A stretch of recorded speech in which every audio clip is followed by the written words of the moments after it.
Bakunzi ba Horaho Life Rwanda, nshuti zacu tubashimiye ko mwongeye kudutega amatwi. Twari tumaze iminsi tutaganira.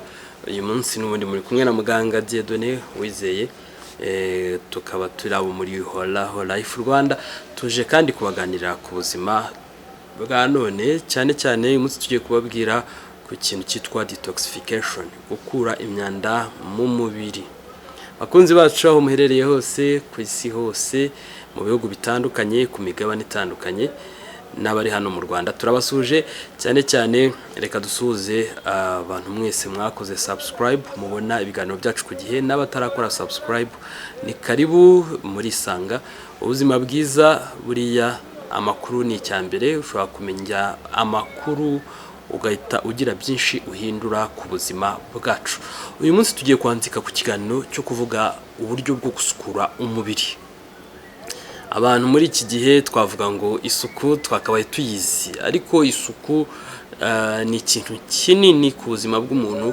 Uyu munsi tugiye kuvuga ku isuku y'umubiri wose muri rusange, cyane cyane isuku y'imbere mu mubiri mu rwego rwo kwirinda ibibazo bitandukanye. Buriya zimwe mu ndwara nyinshi hari zituruka ku mibereho turimo, izindi zigaturuka ku isuku. Iyo tuvuga isuku ntabwo nshaka kuvuga umwanda wa undi mumenyereye gusa, ahubwo imbere mu mubiri wawe ukora iki kugira ngo uhasukure. Hari indwara nyinshi rero zigera hafi nko kuri 70% zishobora guturuka ku myanda myinshi iri mu mubiri wawe, cyangwa ku bwoko bumwe bw'imyanda iri mu mubiri wacu.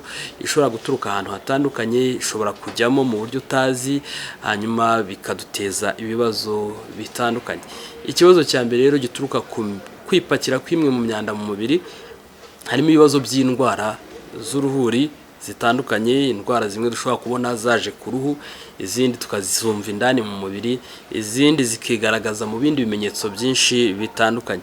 Yenda bamwe bishobora kuza kubagora gusobanukirwa neza isuku ni gute umuntu yarwaye kubera isuku, kandi abantu uyu munsi ari abanyamujyi. Uyu munsi turi mu isi iteye imbere ku buryo twakabaye tuvuga yuko abantu bafite amahirwe yo kugira isuku, kubona amazi meza, gukaraba, kwambara imyenda myiza, kwambara inkweto n'ibindi. Ariko si iyo suku mu by'ukuri nshaka kuvuga, nubwo ari kimwe mu bigize isuku dukeneye. Hari ugusukura indani umubiri mu buryo buri bwo, kuwurinda imyanda. Imyanda nshaka kuvuga noneho ni imyanda iri metabolic, imyanda yaturutse mu mikorere y'umubiri. Ubundi umubiri ugira imikorere ibiri ikomeye, harimo ibyo bita anabolisme n'icyo bita catabolisme. Umubiri ubundi wakira ibyo tuba tuhaye, ukabitunganya, ukabikuramo intungamubiri, hanyuma muri izo ntungamubiri hagasigara imyanda. Imyanda bigomba gusohoka, ariko no mu byo twafashe nk'intungamubiri hari igihe birangiza nabyo bimwe bivuyemo imyanda, cyane cyane iyo biri ku rwego umubiri utabasha kubikoresha neza, nubwo ubundi byari intungamubiri zikenewe. Aho twavugamo nk'iyo turiye ibifite amaproteine menshi, umubiri ugerageza kubihinduramo ibinure. Ibinure ni byiza, ariko iyo ibinure umubiri utakibikeneye cyangwa iyo utabikoresha bihinduka umwanda, biba bibi. Ibindi bikurikiyeho ni ibikomoka ku biterambaraga. Ibiterambaraga cyane cyane ibikomoka ku matungo. Ibiterambaraga birimo amavuta, birimo n'ibiterambaraga bindi bizamura imbaraga, calories. Aho twavugamo ibinyamasukari, ibinyamavuta.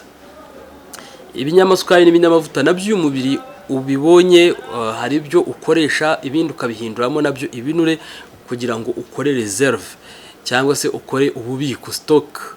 Iyo reserve ihindukamo ibinure. Ibinure iyo bibitswe umubiri utabikoresha, utanabikeneye, biza guhinduka umwanda. Hakaba n'indi myanda rero ituruka mu bindi bitandukanye tuba twariye cyangwa twanyweye, no mu mwuka duhumeka. Niyo mpamvu ikintu cyitwa environnement kigiye kuza mu byo tugiye kuganira. Environnement ni iki kirere n'ubu buzima budukikije bwose, bidukikije. Uyu munsi abantu batuye isi benshi bafite ibyago byo guhura n'imyanda itandukanye iturutse ku mihindagurikire cyangwa se ku myandurire ya environnement. Environnement ya mbere, reka dufate ikirere. Ikirere cyacu kirimo imyanda myinshi itandukanye.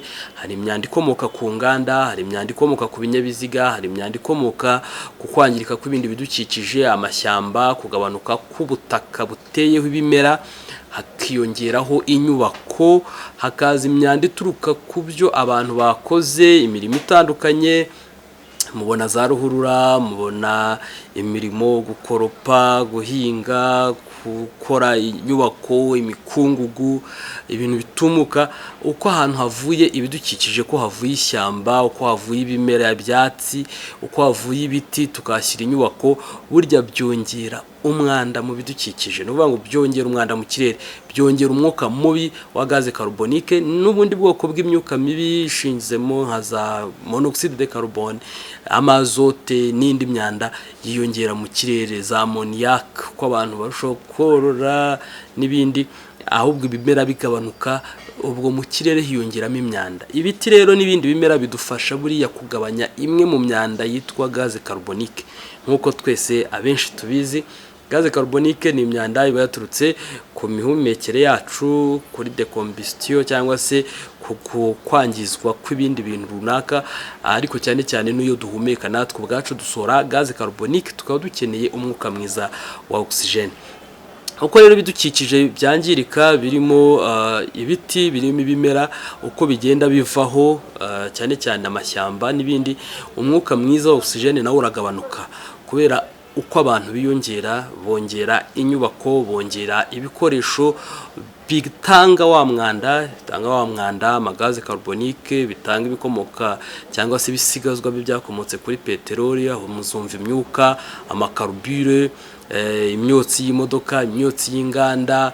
Inyubako muzazibona iyo zubakwa buriya habaho gutumuka ivumbi, habaho amasima n'ibindi. Amakaburimbo uko burya yubakwa n'ubwo ari isuku n'iterambere, nabyo aho biciye byangiza ibimera. Ikindi kandi nabyo uko izuba ribikubitaho, cyane cyane ko biriya buriya n'ibikomoka kuri peteroli, nabyo byongera ubushyuhe ku isi, bikongera ubushyuhe mu kirere, bikongera umwuka ushyushye, aho kugira ngo tubone umwuka uhehereye wa oxygene. Ibyo rero byose umuntu burya aragaruka akabikonsoma, turagaruka tukabinywa, tukabirya, tukabihumeka. Amasashe ko muyabona, amacupa y'amazi, ubucupa bw'amaji, ubucupa bw'amayinagizi n'ibindi, amasashe yavuyemo ibintu biriya byose biragenda bikaba imyanda. Hari utwangirika dutoya, twangizwa n'umuriro, twangizwa n'izuba, twangizwa nuko tubikoresha, ariko burya byinshi birongera bikagenda bikajya mu migezi, bikajya mu nyanja, tukagaruka tukabinywa mu mazi, tukabirya mu mafi turiye, tukabirya mu bintu bitandukanye. Buriya isi ya none abantu barya amashashi cyane, niko kwangirika kw'ikirere bimera. Iyo myanda rero, turya ibyuma, turya amashashi. Iyo turisha icyuma, urira ku yindi sahani y'icyuma, uko kubitaho burya utwo twuma uraturya. Uko ushesha akawunga, utwuma two tuvungukira duto tutagaragara, tumikrometre minime rwose, birangira bigiye mu gifu cyacu. Iyo ni imyanda, metals, ni n'amasashe n'indi myanda. Noneho hari n'ibyo duhumeka, uko umukungu gutumuka niko utumura. Amashashi yagiye avungukira muri wa mukungugu handi dukandagira, uko umukungugu gutumuka niko ugendana na microbe, niko ugendana utuvungukira tw'ibyuma runaka, niko ugendana imyanda itandukanye. Burya birangiza tubihumetse, ari nayo mpamvu mubona zimwe mu ndwara tugiye kuvugaho zigenda ziyongera. Kubera kwangirika rero ku kirere, kubera kwangirika kubidukikije, yaba ibyo turya, yaba ibyo tunywa, yaba uko duhumeka, yaba aho tuba, ibyo byose bitanga umwanda ku mubiri wacu. Uko waba umusirimu kose, birangiza ugizweho ingaruka n'imihindagurikire y'ikirere, birangiza ugizweho ingaruka n'umwuka mubi wangijwe rimwe na rimwe n'abatari na wowe, bitari n'abaturanyi gusa, ahubwo ikirere buri si gihuriraho. Inganda mu bihugu bikomeye zikora byinshi, zisunika imyanda myinshi mu kirere.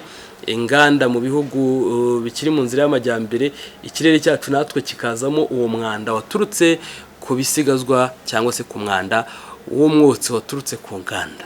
Inyanja burya tuzihuriraho nubwo tutazikozeho, ariko ibyo turya bikomoka mu nyanja ni byinshi. Amafi, natwe dufite ibiyaga, bwa bushashi ubona, bwa bucupa tubona, ya myanda igenda muri za ruhurura irangirira hehe? Mu bishanga, mu nzuzi, mu biyaga.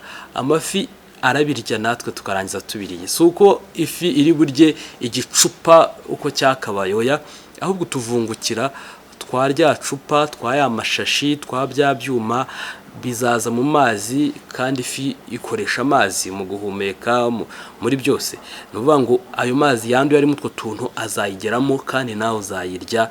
Niko umuntu agenda ahura n'akaga, ariko n'ibindi bidukikije bitaretse. Niyo mpamvu kubungabunga ibidukikije, ikirere ni inyungu z'isi yose, cyangwa se ni inshingano za buri wese kuruta uko byaba iby'umuntu umwe. Inyoko muntu rero nkiyugarijwe na bimwe mu byago byo kuba uko isi itera imbere iba mondialize, uko isi iba imijyi, uko isi ibidukikije byangirika, uko isi irushaho gushyuha, uko isi twese dukenera kuba mu mijyi cyangwa se turushaho kwangiza ibidukikije, ni ku mwanya tugira w'amahirwe yo kubona umwuka mwiza, yo kubona amazi meza, yo kubona ikirere kimeze neza agenda agabanuka. Hakaba rero ibyago bikomeye, ibyago bitandukanye birimo ibyago mujya mubona, harimo indwara zitandura nyinshi. Uzabona abantu bananirwa cyane, abantu barwara umutwe, abantu babyibuha mu buryo budasobanutse, abandi bagira over stress, tuzabona za stroke, abantu barwara umuvuduko ukabije w'amaraso akiri bato. Ubundi cyera twabona ku bantu bakuru, abantu barwara diabete kubera ya mirire, ya mibereho binaniza. Iyi myanda yose uko ijya mu mubiri igenda inaniza ibice bitandukanye by'umubiri, guhera ku bice bishinzwe bimeze nk'inganda zikomeye, guhera ku gifu kuzageza ku mutima, ku bwonko, ku mpyiko, ku mwijima. Ibyo bice byose bishinzwe bwa mbere kuyungurura no gukura imyanda mu mubiri bizabanza bigenda bigira ibibazo gake gake, hakurikireho n'ibindi bice biterwa n'igice cyahuye n'ibyago kurusha ibindi, cyangwa se cyagize intege nke mbere kurusha ibindi. Rero umubiri wacu ubundi nawo ukora nk'uruganda, cyangwa ukora babyita ukora mu buryo bwuzuzanya, kandi buri gice kikaba gifite akamaro kihariye. Umubiri wacu rero kubera ko ari nk'uruganda runini rufite inganda ntoya zikorana, ziri automated mu mikoranire, uko tuhura n'ibibazo umubiri uraniyaranje, ukagerageza gushaka ukuntu ubiringaniza, gushaka ukuntu ukuramo imwe mu myanda, ugashaka ukuntu uringaniza imikorere yawo kugira ngo utagira ikibazo. Ariko uko umuntu agenda ahura n'ibibazo cyane, niko umubiri ugera ukagira intege nkeya. Hari gusaza imburagihe, premature aging, hakaza noneho n'indwara zitandukanye tuzi, cancer, amadiabete, hypertension, obesity, overstress n'ibindi. Kugira ngo rero duhangane nabyo, imwe mu mpamvu ni uburyo rusange bwo gukorera hamwe nk'isi mu rwego rwo kurinda ikirere, mu rwego rwo kwirinda ibihumanya ikirere, ariko hakaba n'ibyo umuntu agomba gukora mu buryo buri personal. Mu buryo buri personnel rero harimo ingamba nyinshi, ariko hari 3 z'ingenzi. Iya mbere ni ukubaho neza, kugerageza kurya ibijyanye n'uko umubiri wawe ugomba kuba umeze. Hari ukubaho neza umuntu akora imyitozo ngororamubiri ikwiye, hari ukubaho neza ukora rero nanone cleaning, koza imwe mu myanda iri mu mubiri wawe igasohoka. Cleaning, iyo dukora imyitozo ngororamubiri tugabanya imwe mu myanda, iyo turya imboga n'imbuto tukanywa amazi meza tugabanya imwe mu mubiri mu myanda. Ariko hari imyanda idapfa gusohoka kubera uburyo imeze. Hari nk'ibyo bita heavy metals, imwe mu myanda. Hari ibinure bidapfa gusohoka gutyo. Hari n'indi myanda iba yaturutse nabyo ku binyabutabire bimwe na bimwe bigoye gusohoka mu mubiri. Aha rero niho tuza nka Horaho Life Rwanda tubagira inama. Turabagira inama bwa mbere nko gukoresha bimwe mu bimera, cyangwa se zimwe muri product zikorwa mu bimera bifite ubushobozi bukomeye mu gusohora imyanda ikomeye mu mubiri, irimo imyanda ishingiye kuri bya binyabutabire bimwe na bimwe biba bikomeye biguma mu mubiri wacu. Ikaba yitwa cleansing tea. Cleansing tea ifite umumaro ukomeye wo gukora icyo bita lubrication, cyangwa se ni lubricant. Isa nk'imera nka kwa kundi basiga amavuta ikintu kugira ngo kimere neza, cyorohere, cyangwa se gihehere, gishobore gukora neza. Iba lubricant rero kumara, igatuma amara akora neza, bityo ikarinda indwara z'amaconstipation, bigatuma abantu bituma neza.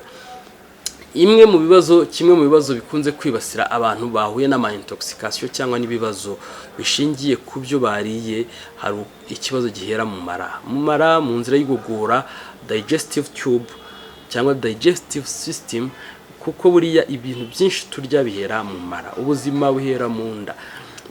Turi ibyo tuba twariye, ibyo twariye rero twababwiye ukuntu dushobora kurya ibintu birimo imyanda ikomeye yaturutse mu kwangirika kw'ikirere, kandi twese tukaba tuyirya. Hari kuba imvura igwa ikaba yagurira acid, hari ya myanda yaturutse ku mashashi, hari cya kirere cyuzuyemo ama hydrocarbures cyangwa imyanda yaturutse ku bikomoka kuri peteroli, hari amasashe, hari ibyuma byose byarangiriye mu butaka, mu mazi, mu nyanja, mu masoko, mu biyaga n'ahandi. Biragoye kubitoramo kuko aba ari udupartikire dutoya, n'utuntu duto.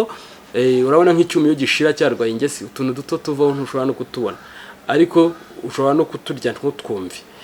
Ushobora kubinywa mu mazi ntubimenye, ushobora kubirya mu mbuto no mu mboga no mu nyama no mu mafi ntuzabimenye. Iyo myanda yose rero imaze kwipakira, inzira icamo ya mbere ni inzira y'igogora. Inzira y'igogora irihera mu kanwa, mu mihogo, ukazamanuka ukagera mu gifu, ukazagera mu mara mato, ukajya mu mara manini, kuzageza bisohotse epfo. Kugira ngo rero tufashe umubiri bwa mbere gusohora imyanda, dukeneye in cleansing. In bivuga imbere, cleaning ni ugusohora, nyine ni ukoza imyanda ikomoka ku binure, imyanda ikomoka ku heavy metals, imyanda ikomoka kuri free radicals.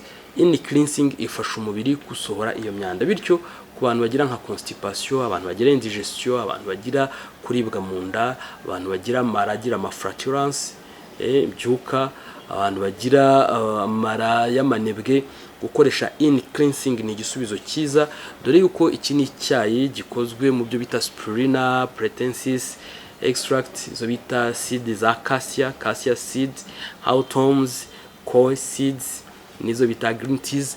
Izo zose iyo zihurijwe hamwe zivamo iyo bita in cleansing. Iyi ni in cleansing rero ifasha amara gukora neza, ariko igakora n'icyo bita detoxification, ikura indi myanda iri mu mubiri. Ku bantu bafite ibibazo byo kubona mu ruhu rwabo, bakajya kubona ukabona haje utuntu tudasobanutse, ubuheri, ububyimba, n'ubundi buntu budasobanutse butandukanye bugaragara ku ruhu, bushobora guturuka ku cyo bita intoxication cyangwa se toxin. Amatoxine rero cyangwa imyanda itandukanye, akenshi ibibazo biri mu mubiri ndani bikunze kwigaragaza ku ruhu inyuma. Ku muntu urwaye diabete, burya biba byaturutse kuko umubiri wawe pancreas yagize intege nkeya zo kubasha gukora insulin ihagije, yagize intege nkeya zo kubasha gukora isukari mu maraso kugira ngo ikoreshe mu duserire. Amaserire y'umubiri agatangira kwigaragazaho ibibazo bitandukanye, ibiheri, ibisebe, ibituri, n'ibindi, kugeza ahantu nko mu maguru, ku bice, ku ma extremities ashobora kwiteka amwe mu matembabuzi arimo imyanda myinshi, agatangira kuza ikibazo nk'uburyaryate, ukishima, ukaba wakwica igisebe kikanga gukira kigahinduka umufunzo kubera kwipakira kw'isukari mu bice bitandukanye. Ya myanda igakurura za microbe zigakunda cya gisebe, kugeza ahantu abantu bashobora kugira amasa cyangwa se ulcers, ibisebe binini by'umufunzo bidakira, bishobora kujyana kuguca nk'akaguru biturutse kuri diabete. Diabete nayo ni indwara iturutse kuri metabolic cyangwa se imikorere mibi y'umubiri. Pancreas ifite intege nkeya, réseau de Langerhans zananiwe, izo serire zacitse intege, zabuze ubushobozi bwo kuvibura cyangwa zo kurekura umusemburo wa insulin, ntizikiwukora uhagije cyangwa zinawukora. Amaserire sensible yagize intege nke, ntakora neza cyangwa ntakora na busa, icyo gihe ugasabwa gutebwa umusemburo kubera ko umubiri utari kuwukora. Isukari rigera mu maraso ikagumamo, kubera iki? Kubera yuko bitameze neza, insulin ntabwo iri tayari. Icyo gihe rero haba hari ikibazo, pancreas ifite ikibazo. Icyo gihe hari ikibazo, umubiri wawe amara aranyunyuza isukari vuba vuba kubera ko paroi intestinale ifite ikibazo, amavilli y'amaparoi ko hakabaye hakora mu buryo bwa absorption bimeze nabi. In cleansing rero ifasha bwa mbere amara gukora neza, iprotectinga icyo bita intestinal wall kumera neza, bityo ikabasha kunyunyuza intungamubiri neza no kutatindana ibintu biba byagiyemo, cyane cyane no mu mara manini, birinda mara manini kuza kunyunyuza amazi cyane, kugagara, bityo bikarinda indwara nka constipation. In cleansing rero ifite akamaro gakomeye cyane mu gukora detoxification, mu kurinda constipation, ndetse igafasha cyane mu gukura imyanda mu mubiri, ikanafasha umwijima kurekura imyanda. Umwijima wacu ukora nka laboratoire cyangwa se ukora nk'uruganda ruyungurura, kandi rugafasha umubiri kurinda imyanda iturutse hirya no hino, kuwufasha kubika ibinure bimwe na bimwe, kuwufasha gusenya indi myanda cyangwa se ibindi bishobora guteza ibibazo ku mubiri, no kurinda umubiri icyawuhungabanya. Iyo umwijima rero umaze guhura n'uruhuri rw'ibibazo, uruhuri rw'imyanda myinshi itandukanye, inzoga se, itabi, umwuka mubi, alcohol, n'ibindi turya bikize ku binure, bikize ku myunyu, n'ibindi biguye umwijima icyo ukora bimwe birawunanira bigatambuka. Iyo bitambutse cyangwa nawe ubwawe ukagumya kubika ibiwangiza runaka nk'ibinure, umuntu ashobora kubyibuha cyane, ashobora gutangira kugira ibindi bibazo ahandi, akagira ibibazo by'igogora, akagira ibibazo byo kubyimba amaguru, mujya mubyumva, akagira ibibazo byo gutukura amaso agahinduka imihondo, uruhu rugatangira kwirekamo amazi, n'ibindi bibazo bitandukanye. Indwara nka hepatite B, hepatite C, hepatite A, hepatite D, izo ni indwara zaturutse kuko umwijima wagize ibibazo, wahuye n'ama-infection virale, izo za hepatite twavugaga nka B na C, wahuye se na cirrhose kubera kuha imyanda myinshi igihe kinini, cirrhose eri alcoolique, kunywa ku nzoga igihe kirekire, cyangwa cirrhose yaturutse n'ubundi kwangirika k'umwijima, amasere yawo akagenda byimba agahindukamo inkovu n'ibindi, cyangwa ububyimba. Ibyo byose bituruka ku myanda. Toxins, imyanda buri gihe ntabwo bivuga imyanda ari microbienne, imyanda tubona, ahubwo imyanda ishobora no guturuka ku byo turya bisanzwe cyangwa ibyo tunywa bisanzwe, amarikeri, amaspirit, ibyuma, ibyo byose byangiza umwijima. Amasukari menshi, umwuka mubi, kuruhuka nabi cyangwa se kutaruhuka, ibyo byose bitangira kugenda bicalenjinga imikorere myiza y'umwijima. Kunywa itabi, ikirere cyanduye. Iyo tunyweye rero in cleansing ni icyayi cyiza, ukoresha agasashi kamwe cyangwa tubiri ku munsi, nko mu litiro imwe y'amazi ushobora kunywa ututasi hagati ya 2 na 5 ku munsi, nibura ku munsi ukanywa nk'icya kabiri cya litiro. Kimwe cya kabiri cya litiro cya in cleansing tea bag imwe, muri kimwe cya kabiri cya litiro cyangwa mu litiro imwe y'amazi ukanywa udutasi nka 3, 4, 5, ni byiza. Bikura imyanda mu mubiri, imyanda y'ibinure, bigatuma utagira umwijima ufite ibinure byinshi, ibinure bike mu nda, bikakura imyanda mu mubiri, bigafasha umuntu gusa neza, kuko buryo iyo mu mubiri umeze neza birangira no ku mubiri umeze neza. Hari n'imyanda ituruka ku mihindagurikire hormonal, nayo yaturutse ku mirire, ku mibereho, genetically kukomoka. Iyo ukoresheje in cleansing birangiza ugize uruhu rwiza, ukagira umubiri mwiza, ukamera neza, ukumva umeze neza, ukumva ufite moral, ukumva ufite imbaraga, ukumva utekereza neza. In cleansing rero ni icyayi kiri naturel, cy'umwihariko mu buryo buri naturel, gikozwe mu bimera 100% kandi scientifically kiri proved kuba cyiza, dore ko gifite ubuziranenge bw'ibigo mpuzamahanga nka FDA, ni ikigo cy'abanyamerika gitsura ubuziranenge bw'ibiribwa n'imiti, kikagira halal, ni ikigo cy'Abarabu kigenzura nacyo ko nta bintu biri harmful cyangwa se biri haramu biri muri icyo kintu. Ni icyayi kinyobwa ku isi hose, kikaba ariko gifite umwihariko wo kuba ari naturel. Gikora icyo bita nettoyage d'intestin et nettoyage du corps. Ni icyayi rero umuntu wese yanywa, abadamu batwite, abana, abantu bakuru, umuntu wese uri mu cyiciro cyo kurya ashobora gukoresha iki cyayi. Noneho kikagira umwihariko wo kugiramo icyo bita nyine spirulina. Spirulina ifite intungamubiri z'ingenzi umubiri ukenera ku rwego rwo hejuru, zitanga amaproteine afasha umubiri kuzahura imikorere myiza yawo. Iki cyayi rero ni cyiza cyane ku bantu bose, nakibarekomanda cyane cyane abantu bafite ibibazo byo mu nda, ibibazo by'amara, ibibazo by'umwijima, ibibazo by'uruhu, ibibazo byo kwituma nabi. Gukoresha in cleansing ni igisubizo cyiza. Ni nziza rero, ni nziza, ibamo udusashe 16. Ni byiza kandi kuyikoresha mu gihe cyose wumva mu nda hatameze neza. In cleansing ni igisubizo ku bantu bose bifuza gukora detoxification, gukura imyanda mu mubiri. iyo umaze rero gukura imyanda mu mubiri buri ugomba kubanza ukarya neza, niko navuga iyo ukoreshe in cleansing buri kurya neza buri koza mu mubiri, icyo gihe nibwo ushobora nibura gusiga inyuma bikaba byiza. Iyo wifitemo ariko ikibazo nanone cy'inzoka, inzoka ushobora kuba urwaye amibe, ushobora kuba urwaye mascaris, ushobora kuba ufite ama infection, buriya ama infection zose ni microbe n'ibindi, tugomba gukoresha garlic oil yica uwo microbe, ikirukana za amibe, ikirukana n'impumuro mbi. Nayo nibagiye kubabwira ko in cleansing yirukana n'impumuro mbi mu kanwa ziba zaturutse mu bibazo by'amara n'igifu. Iyo ufite ibibazo by'amara n'igifu biteza impumuro mbi mu kanwa, in cleansing iyo uyikoresheje ihita iba igisubizo. Ariko kandi nanone iyo ufitemo inzoka, tuvuga ko ufite amibe arye ziba zaranagoranye cyangwa ubundi bwoko bwa infection mu nda mu mara, ukoresha garlic ni byiza. Garlic ukoresha hamwe na in cleansing, utunini tubiri tuba duhagije ku munsi. Garlic ikagira n'akarusho mu kuyungurura amaraso. Abantu bagira amaraso arimo high density lipoprotein, low density lipoprotein, ubwoko bw'ibinure bibi, cholesterol nyinshi, gukoresha garlic ni igisubizo cyiza. Hagati aho rero ku bantu bagira ikibazo nyine cya haleine, impumuro mbi mu kanwa, impumuro mbi mu mazuru, kumva afite utuntu akagira utuntu tw'umweru mu gihe yikonkomoye, gukoresha bright toothpaste ni ikintu cy'ingenzi. Iyi isukura mu kanwa, igasukura amenyo, ikanica microbe mbi ziba mu kanwa, bityo igakuraho impumuro mbi mu kanwa kandi n'amenyo akaba meza, akaba umweru kweri. Hari amenyo yarabaye imihondo ku buryo umuntu akora ibishoboka byose bikaba byaranze, siriti wanyweye nk'itabi n'ibindi.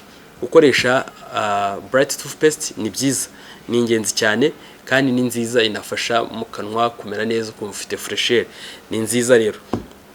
Ku bantu rero nanone bagira ibibazo bikaza ku ruhu, ugasanga afite uruhu rwapfuye, niko navuga rwangiritse, ntirucya, ruhora n'ubuheri, ruramurya, dukoresha olive soap. Iyi sabune aka ni agasabune keza kari naturel, ni agasabune kagizwe n'ubuki, kakagirwa na huile d'olive. Ibi ni ibintu biri naturel bwa mbere byiza ku isi, amata, ubuki na olive.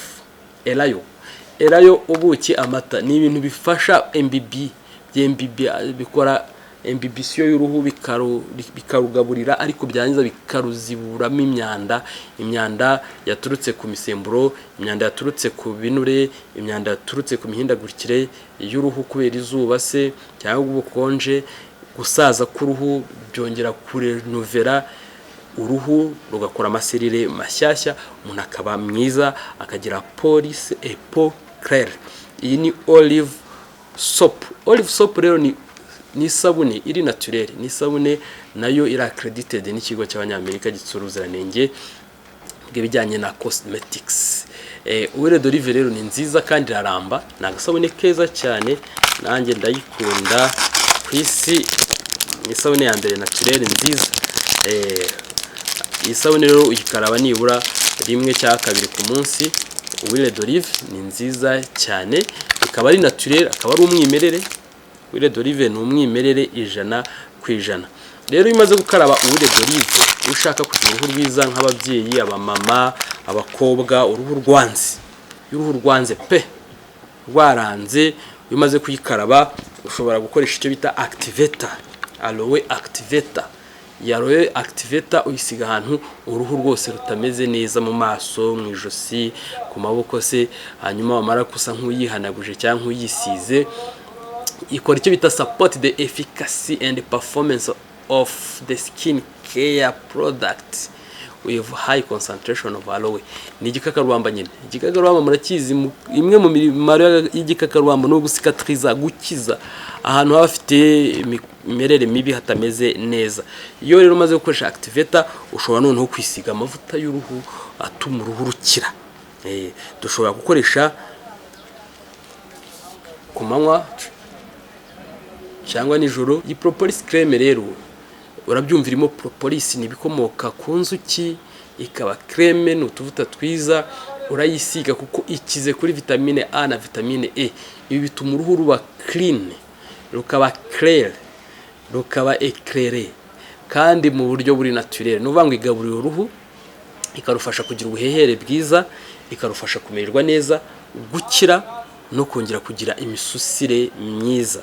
Propolis creme ikiza uruhu. Abantu babandi bagira uruhu rugira ubuheri, uduheri runaka, ukaba washaka kwishima hagacika udusebese, ibihera amapampros bya biheri binini, uduheri duto twinshi, gukoresha propolis creme bituma uruhu rwa rwiza, rukaba clair, rukaba uruhu rufite imisusire myiza cyane.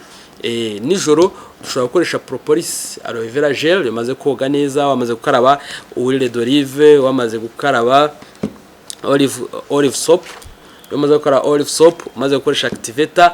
Nijoro ushobora gushyiraho aloe vera gel ugasiga neza ku ruhu rwawe, hanyuma hagakira. Mu gitondo ubyuka uruhu rumeze neza rwose.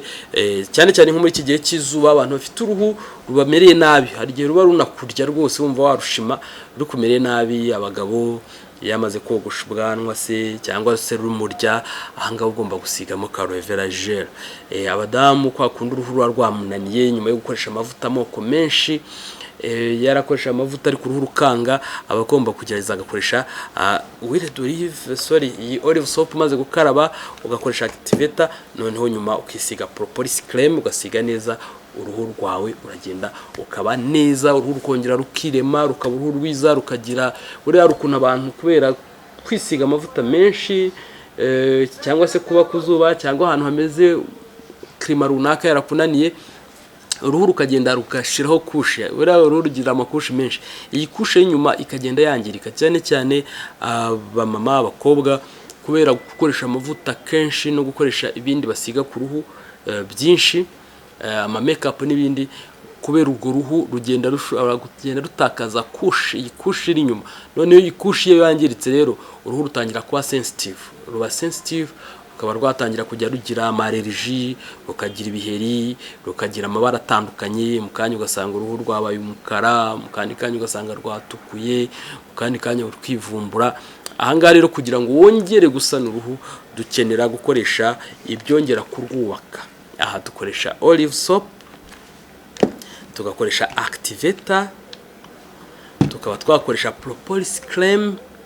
Twabonye ko isana uruhu kanaruha kongera kuba rwiza, kugira moisture, kugira texture nziza, kugira ubuhehere bwiza.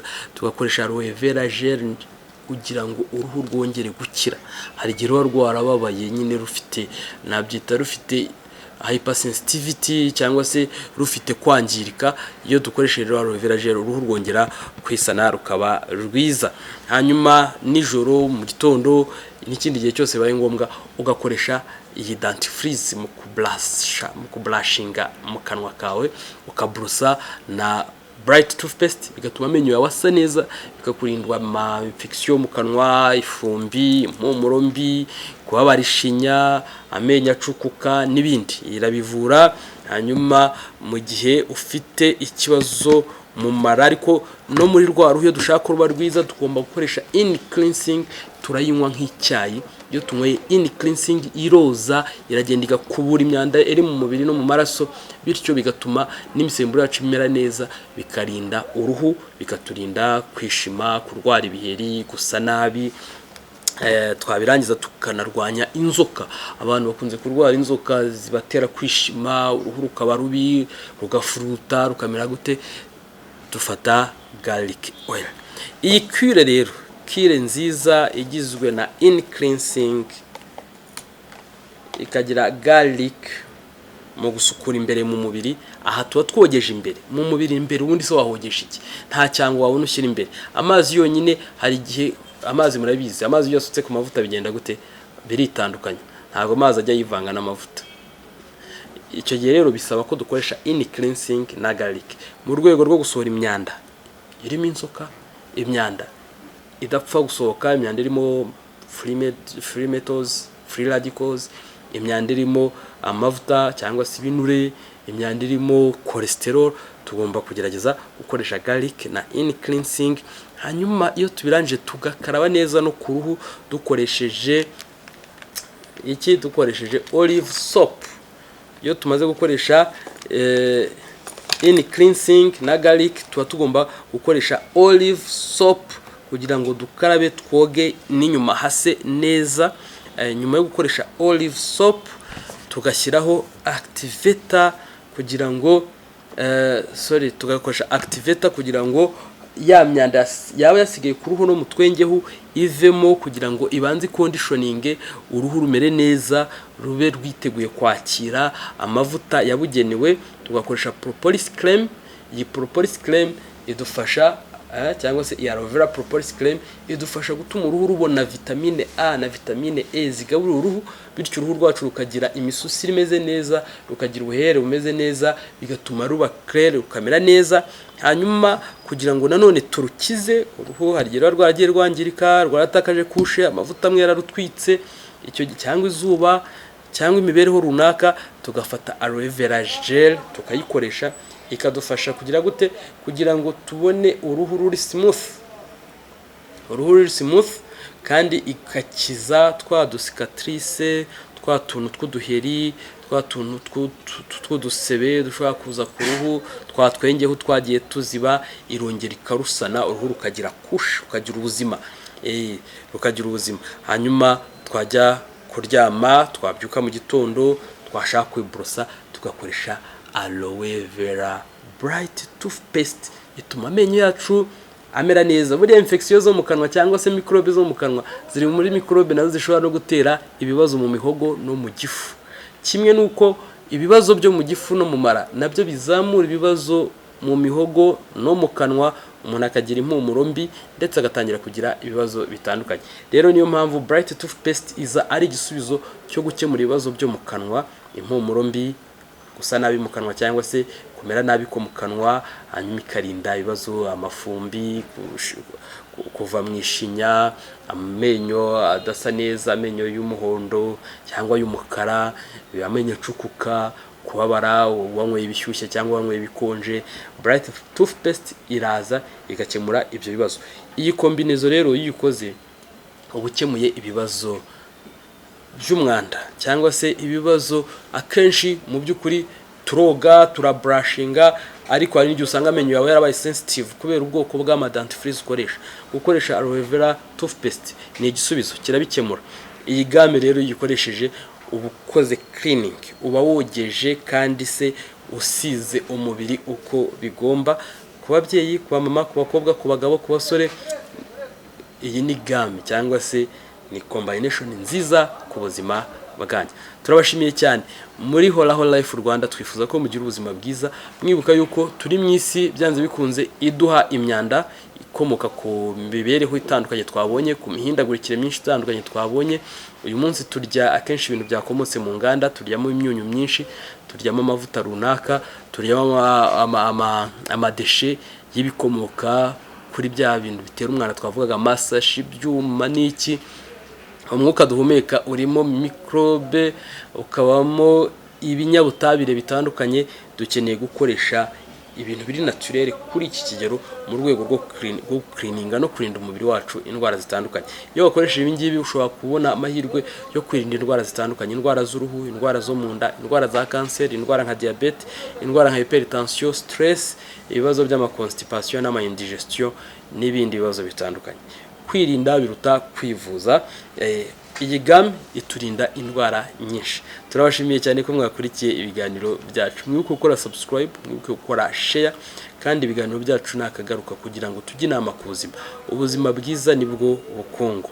Muri Horaho Life turi kumwe namwe kugira ngo tubaherekeze, tubane namwe mu buzima bwacu bwose, kugira ngo turusheho guharanira kugira ubuzima bwiza. Mudukeneye mwana duhamagara kuri telefoni zacu 0788 69 8813 cyangwa mukadusura aho dukorera ni Kigali mu mujyi kwa Rubangura, ni muri etage 3 umuryango 301. Turayifuriza ibihe byiza, mugire amahoro. Dukoresha aloe vera propolis cream, dukoresha activator, garlic oil mu rwego rwo kwica inzoka zo mu mara, amibe, aloe vera gel mu rwego rwo kwita ku ruhu rwacu, aloe vera bright toothpaste mu rwego rwo gutunganya no kugira isuku yo mu kanwa no mu mihogo, kurinda indwara z'amenyo n'ibindi. Kandi gukoresha olive oil mu gukaraba bituma tugira uruhu rwiza, bikadinda kwangirika k'uruhu, ndetse iranaramba. Nubwo umuntu ari gatoya kararamba, nagasabune kifitemo amata, kifitemo ubuki, kifitemo elayo, bityo akagabura uruhu rukaba rwiza rugatandukana n'ibibazo bitandukanye, ukongera kugira uruhumva rumeze neza nk'urw'umwana mutoya, ariko kandi ni narwo nyakuri umubiri wakabaye ufite bijyanye n'imyaka ufite. Uruhu rwakagombye kudasaza, gusaza k'uruhu bijyana n'igihe runaka ariko bikajyana n'imibereho. Iyo urwitayeho rugira ubuzima bwiza. Hanyuma tukagira in cleansing idufasha gusukura umubiri wacu, gukura imyanda mu mubiri, mu mara n'ahandi, bityo bigatuma biturinda indwara zitandukanye, indwara nka diabete, indwara nka hypertension, indwara nk'umwijima, za ndwara ukunze kurwara nyinshi zitandukanye, hepatite A, B, C, D, ariko kandi ikaturinda no kugira ibibazo by'impyiko, dore yuko ikura imyanda itandukanye mu maraso no mu mubiri. Bityo any cleansing ikaba igisubizo cyiza no gutuma umuntu yumva afite mu mara, mu nda heza, agagira umwuka mwiza, kumva ameze neza, nta bintu byo kugarirwa, nta bintu by'amaconstipation, nta indigestion, nta bibazo. Kandi itanga n'intungamubiri z'ingenzi zifasha umubiri kubona intungamubiri zirimo nka proteine ziri essentiel, zituma umubiri ubasha gusana no gukora neza ku bice runaka. Turabashimiye cyane ko twabanye kandi turabifuriza ibihe byiza. Mwari kumwe na muganga Uwizeye Dieudonné.